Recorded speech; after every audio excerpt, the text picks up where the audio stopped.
The Avengers issue number 7. That's right, folks. The first 6 issues, that arc is done. Get your trade paperback very soon. And then don't read it. Don't buy the book, actually. It's not a good book. Don't read it. Read a different Avengers book. If you have to read the Avengers, get a different Avengers book to read, because I don't think this one's very good. And I can't recommend it to people. I'm being proved right by a few things in this book. The first one is, all the events that Kang talked about in like the second issue, those are going to be arcs. We're not going to whip through them in one issue like I was hoping. They're going to be arcs. We're going to drag this out for a while.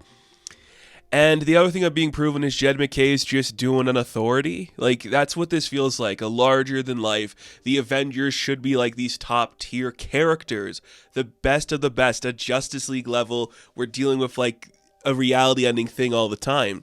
Something they've done, but not to this scale. It's kind of lame because that's not what the Avengers should represent. So I can't criticize the artwork of this book because it looks great. The colors are great. It is well crafted. It is just a very uninspired and kind of boring narrative where you're like, oh, okay, we're kind of rushing through a lot of this stuff pretty fast. I think the first 3 or 4 pages of this book, there's like maybe 3 letter boxes on them.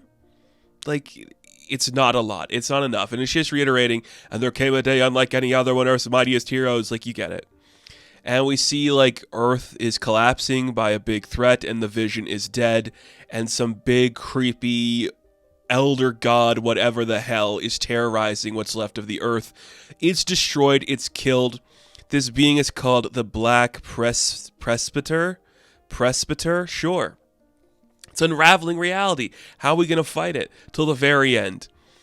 Carol is in her classic costume. They're all kind of in their classicer costumes, which is, I kind of went through the book pretty fast, so I wasn't really like paying attention to that. Carol was the first one I noticed, but yeah, T'Challa is too, and Tony Stark's in like the Heroes Reborn. They're in their 90s era, but Captain America, Sam Wilson wasn't Captain America back then, so he's in his normal uniform.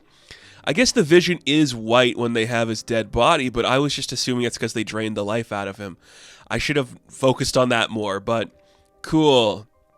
So what happens? The Avengers all go to fight this big guy. Thor uses all his might. Carol uses all her might. T'Challa, like, summons an old elder god, the Tiger God, to fight. The engineer, Tony Stark, he makes strong weapons to attack this being. They use all of their might. We see that Wanda magically powers Sam, so he becomes a literal, like, symbol and an icon of the United States of America that can, like, slash through things. I'm like, that's kind of a fun concept. Too bad they're, like, fighting a useless character that means nothing to me. That'd be kind of cool to see them do something better with that. But it's all a fail. And this entire time as it's happening, there's, like, a narration going on. And it's like the engineer stripped of his tools, the god, his eternal life extinguished, the king, his sacrifice in vain, the icon broken, and the witch. And one is like, no, wait, who's talking? Who's saying that? Like, she can hear the narration.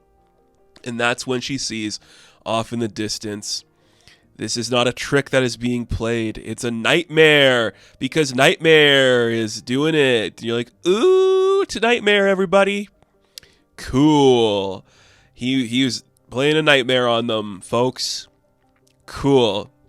So Wanda wakes up and she's in the Impossible City, which is their new floating base. If you want to be more like the Authority, it's their floating base. Cool, I suppose. But the Vision is alive now, and Wanda's like, oh shit, Vision, are you okay? You're alive. What's going on? It's like, something's happening. I don't know what it is.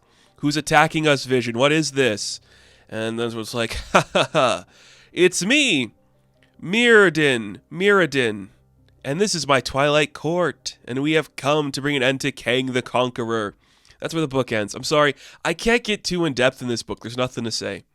Like, there's so little words to describe the plot, and it's thin. It is a thin plot, and half this entire run has just been the Avengers are failing until they try harder.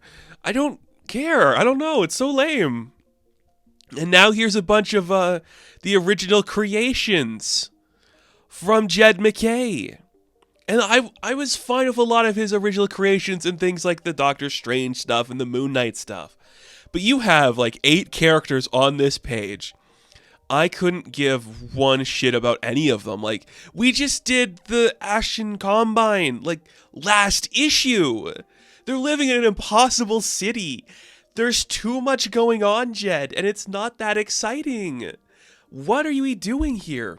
I don't get it. I really don't. I don't think it's that exciting to anybody.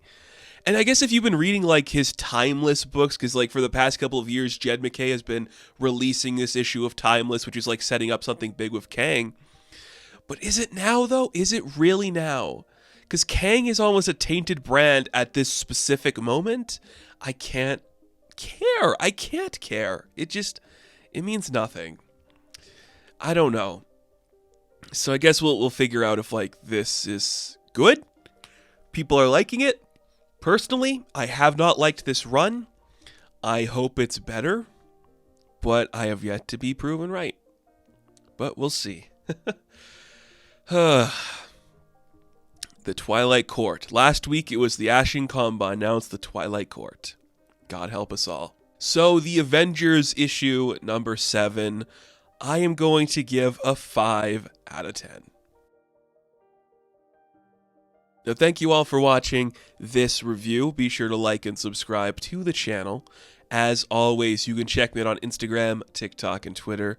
And as always, I will catch you in the next one. Have fun. Stay safe. Good luck.